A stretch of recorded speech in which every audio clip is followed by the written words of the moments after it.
राधे राधे प्यारे साथियों, स्वागत है आपका प्रद्योत गुरुकुल में। मैं हूं प्रद्योत और आज आपके लिए लेकर आया हूं बेहद शानदार कंटेंट और आपकी परीक्षा के लिए बेहद खास होने वाला है।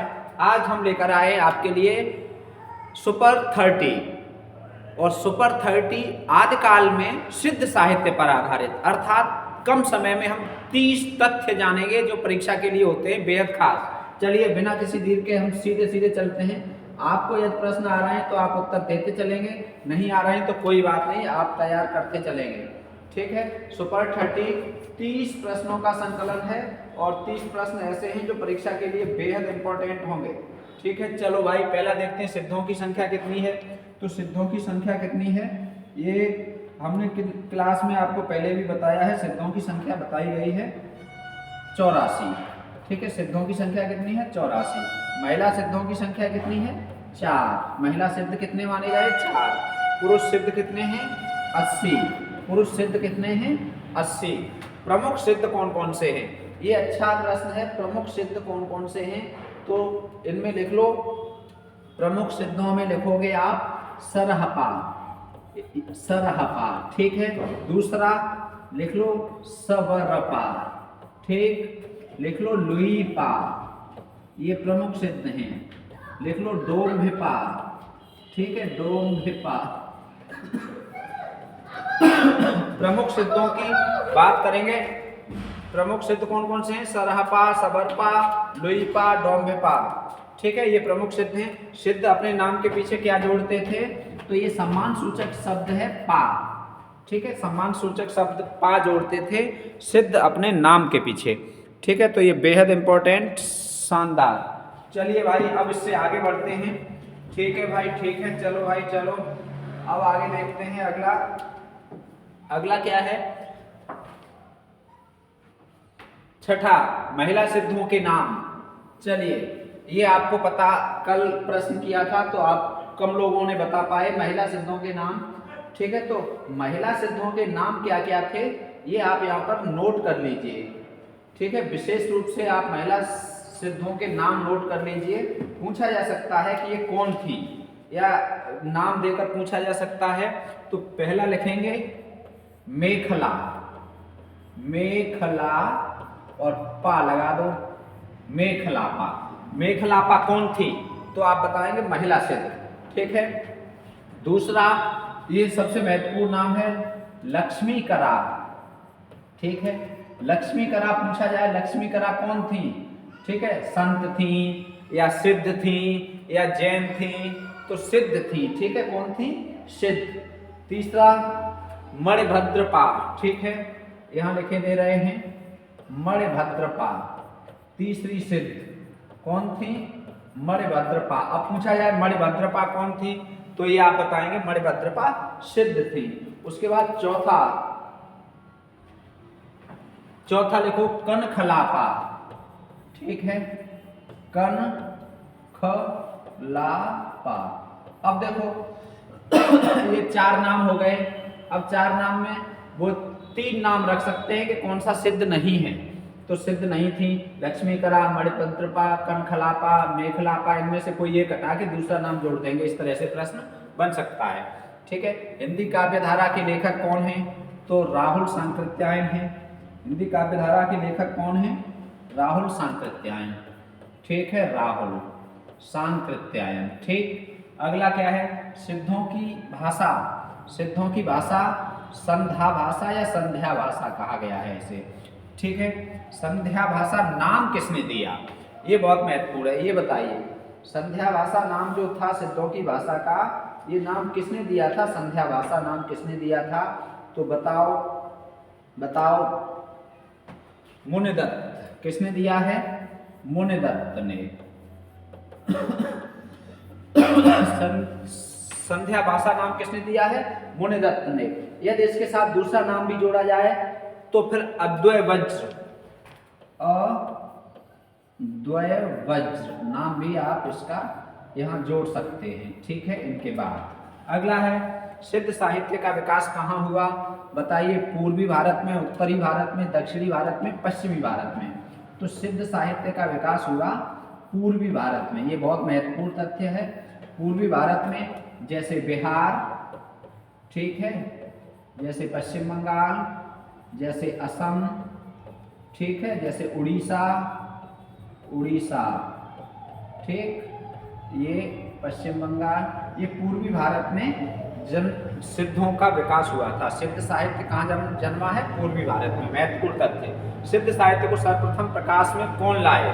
सबसे पहले सिद्ध साहित्य को प्रकाश में कौन लाए?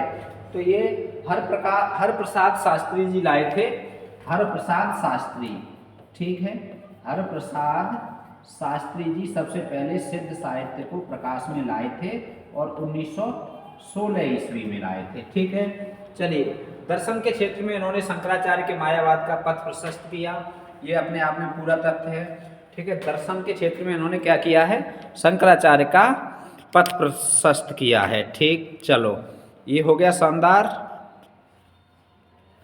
बाह्य तथ्य। अब चलते हैं अगला 13वां। देखो, दोहा कोश के रचनाकार, परीक्षाओं में भरमार रही है। दोहा कोश के रचनाकार कौन है?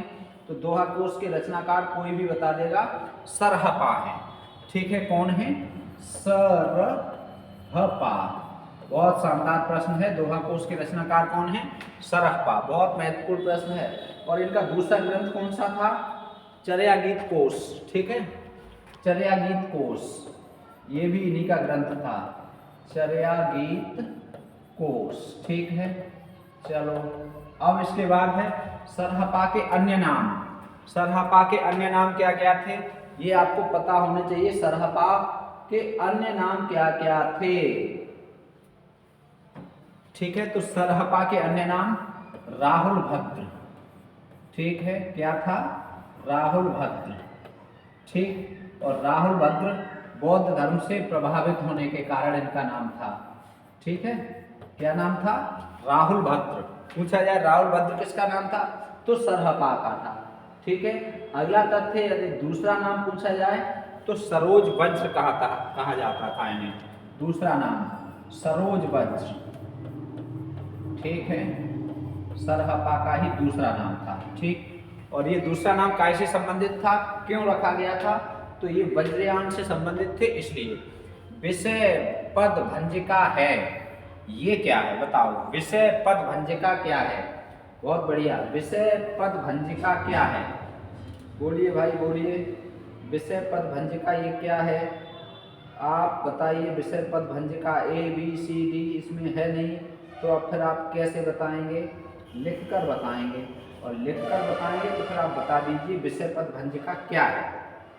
इसे थोड़ा सा समय देंगे हम। ठीक है, बताइए विषय पद भंजिका क्या है? ये है टीका। ठीक है, टीका का अर्थ क्या होता है? व्याख्या। और काय की व्याख्या है, ये है इस दोहा कोश की। ठीक है, दोहा कोश की व्याख्या का नाम है विषय पद भंजिका। ठीक, दोहा कोश की व्याख्या का नाम क्या है? विषय पद भंजिका। ठीक है, और ये किसने लिखी है? ठीक है, तो किसकी टीका किसने लिखी है? अद्वैय वज्र। अद्वैय वज्र ने ये टीका लिखी है। ठीक, याद रखेंगे, विषय पद भंजिका। सरहपा का समय, ठीक है, राहुल सांकृत्यायन ने कितना माना है? 769 769 ईस्वी। ठीक, मकार कितने हैं? मकार कितने हैं? 5। मकार कितने हैं? 5। ये 5 मकार कौन कौन से हैं? मकार का मतलब म से शुरू होने वाले, और म से शुरू होने वाले मकार कहलाते हैं। और मकारों की संख्या कितनी है? 5। कौन कौन से? मध्य। ठीक, दूसरा मास। ठीक है, तीसरा, देखो, तीसरा, पहला क्या है? मध्य। दूसरा क्या है? मास। तीसरा क्या है? मत्स्य। मत्स्य, ठीक है, यहाँ लिखे दे रहे हैं, मत्स्य। चौथा क्या है? चौथा यहाँ लिखे दे रहे हैं, मत्स्य, मध्य, मास, मत्स्य, मैथुन। ठीक है, आगे लिख दिया। चलो, इसे पीछे लिखे दे रहे हैं। चौथे पे लिखो मुद्रा, लिखो 5वें पे मैथुन लिख लेना। ठीक है, कोई बात नहीं, आगे पीछे हो जाए कोई बात नहीं है। 5 मैथुन, ठीक है, मैथुन। ये है 5 मकार। मकार का मतलब होता है जो म से शुरू हो। यहाँ देखो म, यहाँ देखो म, यहाँ देखो म, यहाँ देखो म, यहाँ देखो म, ठीक है। 5 मकार, 5 मकारों से दूर रहने की बात कही गई। मद्यपान शराब, शराब से दूर रहें, मांस न खाएं, मछली न खाएं, ठीक है, मुद्रा से दूर रहें और मैथुन से दूर रहें। ये 5 मकार। पुष्पदंत की रचनाएं बताओ। पुष्पदंत की रचनाएं बताइए। पुष्पदंत की रचनाएं, महापुराण प्रमुख रचना है इनकी, ठीक है। कौन सी? महापुराण, ठीक। उत्तर पुराण भी इनकी एक रचना है, ठीक। उत्तर पुराण भी इनकी एक रचना है, महापुराण, उत्तर पुराण, ठीक। और आदि पुराण भी है। 3 हो गई। सिद्धों का समय बता दीजिए भाई। सिद्धों का समय कब से कब तक माना जाता है? तो ये महत्वपूर्ण तथ्य है। सिद्धों का समय बताओ। 8वीं से 13वीं सदी माना जाता है वैसे तो ये, ठीक है। 8वीं से 13वीं सदी तक, 8वीं सदी से 13वीं सदी तक सिद्धों का समय माना जाता है। महासुखवाद कैसे संबंधित है? महासुखवाद, महासुखवाद का संबंध कैसे है? बोलिए भाई। महासुखवाद का संबंध तो सिद्ध साहित्य से है। अब सिद्ध साहित्य से है महासुखवाद का संबंध, तो कौन सी शाखा को, कौन सी शाखा से है? बौद्ध धर्म की वज्रयान शाखा से है, ठीक है। बौद्ध धर्म की वज्रयान शाखा से, वज्रयान, बौद्ध धर्म की वज्रयान शाखा से संबंध है महासुखवाद का, ठीक है। सही दिख रहा है? चलो भाई, सही दिख रहा है। अब चलते हैं, 20 तथ्य हो गए। 21 देखते हैं। प्राकृत का पाणी किसे कहा जाता है? बताओ भाई। बहुत शानदार है। प्राकृत का पाणी किसे कहा जाता है? ये लिख दिया है हमने यहाँ पर। आ गया है प्रश्न, चलो कोई बात नहीं, जुड़ गया है तो जुड़ जाने दो, कुछ चीजें जुड़ गई हैं एक्स्ट्रा। चलो, महासुखवाद का जन्म कहाँ हुआ?